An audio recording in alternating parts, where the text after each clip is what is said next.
All right, Matt, thanks for being with us today. Tell us a little bit more about what you do here at Michigan State University. What's your job title and Okay. what does that entail? So my name is Matt Grieshop. I'm the Organic Pest Management Specialist at Michigan State University. I'm an associate professor in the Department of Entomology. So my position has a three-way split. I develop research programs, so I work a lot with graduate students, postdoctoral research associates, other faculty.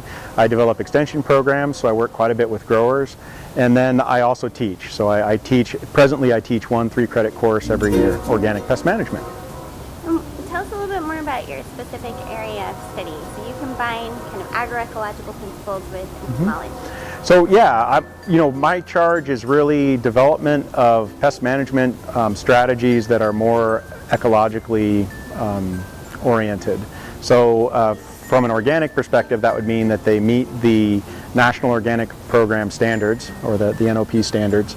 But from more of an ecological standpoint or agroecological standpoint, it means that I study the ecology and behavior of insects, less the behavior of weeds and diseases, and try to help growers come up with ways to non-chemically or with reduced chemistries manage pests.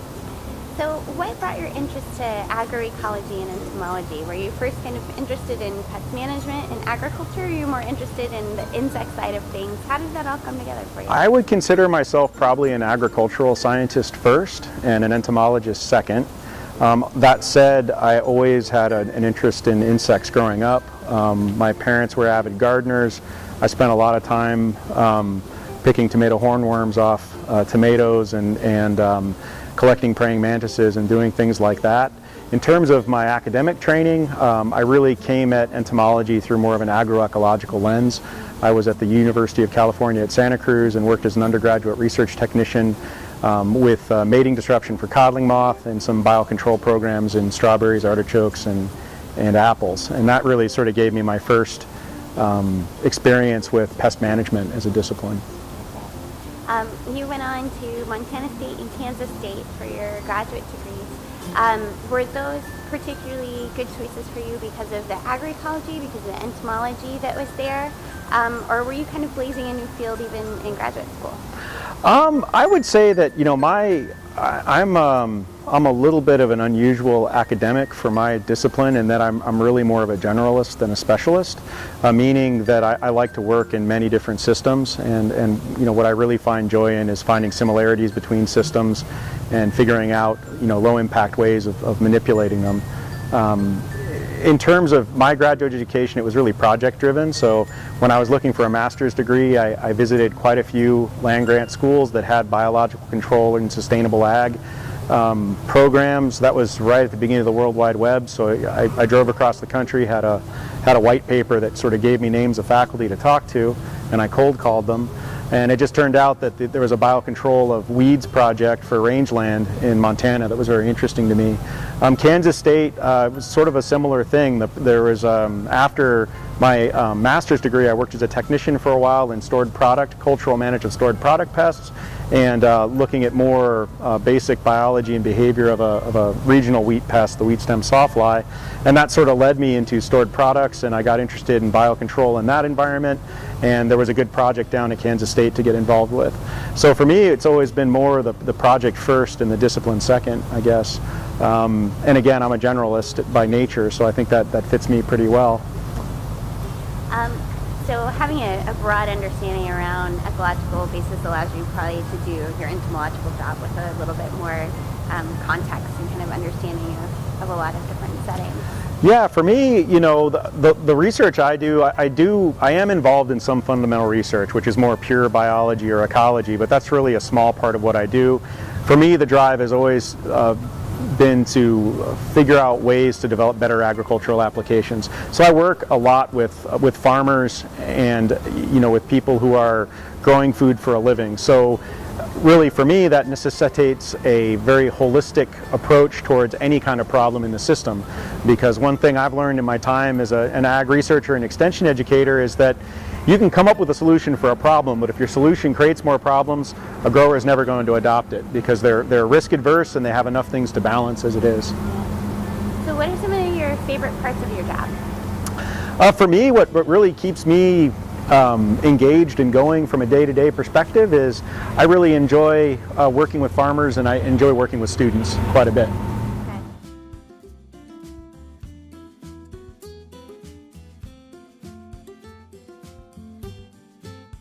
So how much do you get to interact with farmers in your job, and do you do on-farm research, and how does that work? So I interact with farmers quite a bit, I think. I develop research projects with organic farmers typically, sometimes with conventional farmers depending on the technological aspects of what we're working with and how it fits with the National Organic Program. I would say during the summer I'm on farms probably at least 2 days out of 5 work days. I also am the coordinator for a research farm, so I spend a lot of time working with a farm staff coordinating research activities at the Clarksville Research Center. So I spend a fair amount of time on farm. During the winter, not so much. I might get on farm once a month if I'm lucky. As I've moved up in terms of my career, it seems like I spend a little less time doing research and a little more time planning and administering, writing grants. Yep. So as far as your research right now, are there particular projects you'd like to share about? I know that you've presented to my class about your apple project before.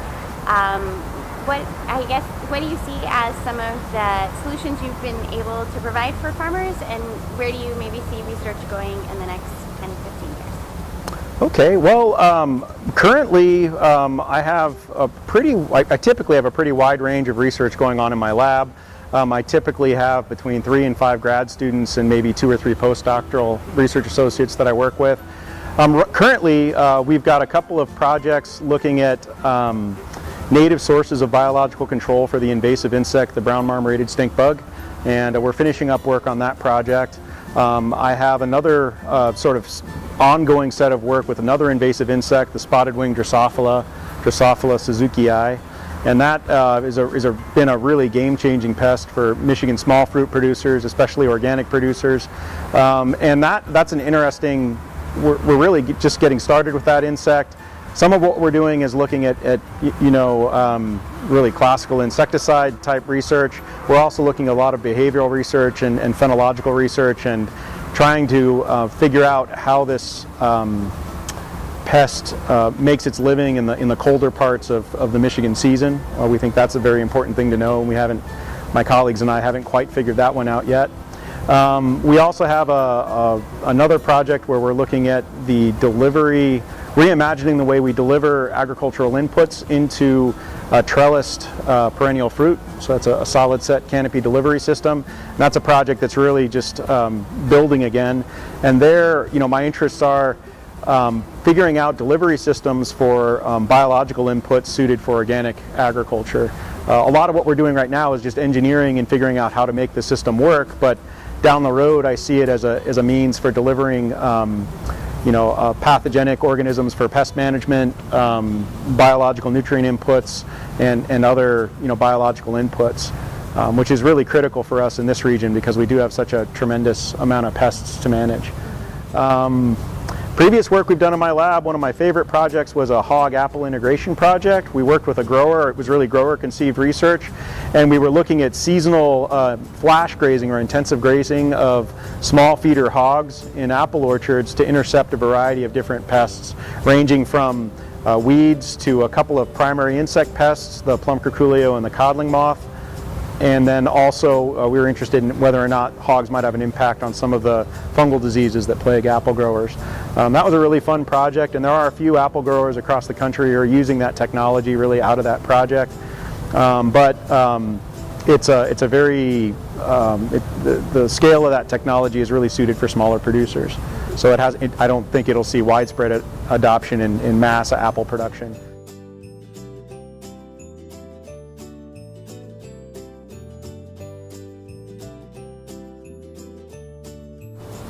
There are some online resources, and I'm shamefully not as aware of those. I can't give you a URL off the top of my head. But what I would really encourage an ambitious undergraduate who's interested in agricultural research to get on the departmental web pages, look at what faculty are doing in terms of research, and try to send an email, try to set up a meeting and visit.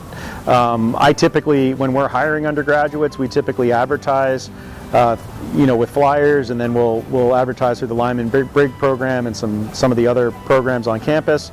But oftentimes I get people by word of mouth, people who have heard of the lab or and come and introduce themselves, and if I'm looking for somebody, then oftentimes it'll work out. And in my department at least, I mean, what I find with the colleagues I work with, we rely really heavily on undergraduate labor, and we provide a lot of research training to undergraduates, hands-on research training. And really the coolest part about it is just typically it's paid. So we don't typically have volunteer labor. We're actually paying undergrads and providing them with training. In my lab, the way that usually works is I have undergrads who help specific graduate students or postdoctoral research associates. If I'm directly managing a project, I might have undergrads working directly with me. But since my program is so broad, we have all kinds of undergrads. I hire engineering students, I hire fish and wildlife students, I hire zoology students, I have had entomology students and crop and soil students. It really is pretty wide. So you teach an organic pest management class, as well as a couple other related classes. Are there any particular courses or areas of study that you would recommend for students who are interested in this field that they should maybe get in before they leave undergraduate? Well, from my perspective, I'll just speak towards one discipline because I could talk about this for a while. But in entomology, I am pretty convinced that if you're interested in a career in agricultural entomology, getting some courses in microbiology and getting some courses in molecular biology, developing some hands-on skills with molecular techniques is really going to serve you well. We're really at the cusp.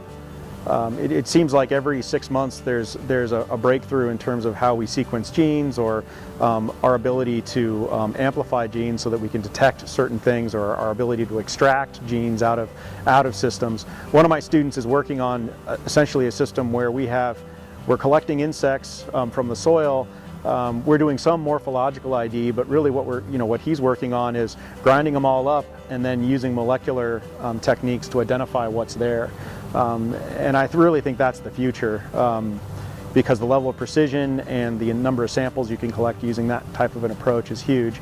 On the microbiology side, given the molecular tool set we have now and our ability to interact with the microbial world, I see that as just an area of huge growth in almost every biological field. But in entomology, I think there's a lot of interest in harnessing natural pathogens to develop new bioinsecticides, for instance.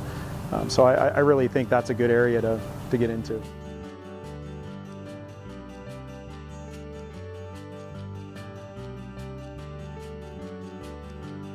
I think that over the next 10 to 15 years, we're going to see a lot of exciting developments based on new molecular techniques and our knowledge of microbiology.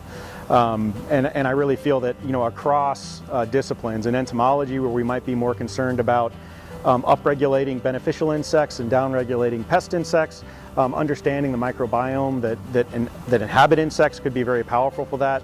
Understanding pathogenic organisms that attack insects could be very important for that.